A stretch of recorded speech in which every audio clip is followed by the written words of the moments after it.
what makes your Aquaman such a great hero? Such a great hero.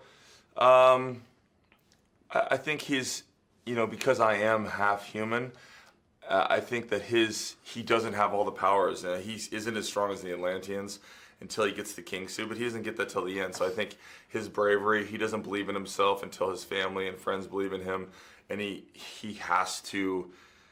very brave and goes into this moment where he's not going to win. He knows he's not going to win, but he does it anyways, and he just puts himself at risk to help the greater good, and he just has to be vulnerable, but at the same time have all the strength to sacrifice himself for the ones he loves. You said you were gonna. That's good. That's damn, good. bro. That's good. It's supposed to be generic questions. You said you're gonna wait to watch this film with your family. What do you think makes this film such a great film to watch with your family?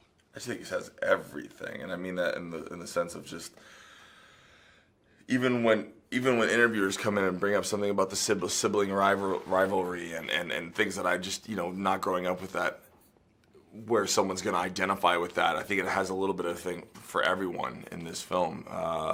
The journey is huge. It's ambitious. There's unbelievable stunts. There's a world we've never seen before. It's the ocean. It's so just a mystery and magical. And if you've ever snorkeled, you can see in the coral reef at how amazing that world is, and just imagine what's at the depths. And it's fun, and you get to go and be safe underwater, where most people, there's a gigantic fear of water, and I think it's exciting because it's new and refreshing. Kids are going to be like, dude, Aquaman's the coolest. I'm going to be like, dude, I think I'm going to be probably going, wow, Aquaman's so cool because of the kids stuff. When I originally read the script, just the whole part where the shark's like hitting the glass, it's a neat thing just to go like, they're making fun of him. He's getting bullied because he can talk to fish, but it's like, what's up, bro? It's a shark now. What are you gonna do about it? Like that's a pretty rad moment there.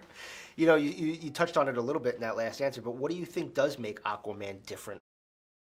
What makes him unique is it is two different worlds, and it's understanding both of those worlds. We have so many worlds within our world that we don't understand, and I think it's really cool to bridge that gap where it's, you just don't see it in many other superheroes. I mean, what else can I say? And he's fun too. Yeah.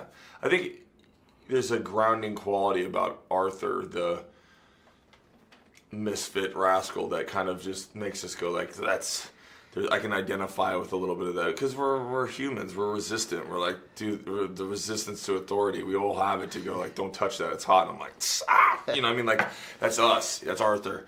He'll jump off the cliff and figure it out on the way down, and I feel like it's endearing. It's can come off charismatic and to Mara, and I don't know. You've done a lot of physical, challenging roles, but this one has to take the cake, I imagine.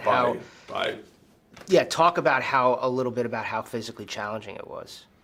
No one's really done anything on this level, like there's really cool things like in Crouching Tiger, or like martial art films where you get lifted up and do a stunt, or like Matrix, and how they did all those awesome stunt work.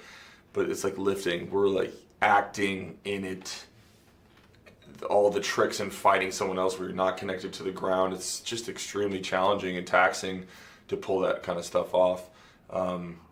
We've had stunt guys just pass out because of, you have a harness on them, you have to stand there and make it look like you're floating, so you have to move your legs, you got to close them, you can't just be like you're in a harness like a puppet, you have to be able to move, but that cuts off blood, and you're just like, you've got a gigantic suit, looks like a stormtrooper weight on you, you're going to pass out.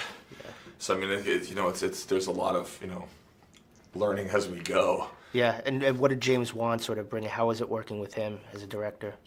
For me and James, it was pretty effortless.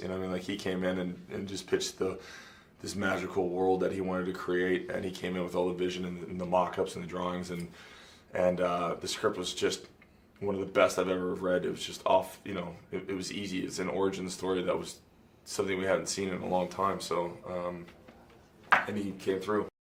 Did you know the shark in Jaws doesn't appear in the film until an hour and 21 minutes into the film? While part of the reason behind this is to build suspense, the biggest reason behind it was that the mechanical shark built for the film rarely worked as intended. Now the end result is a truly terrifying entrance.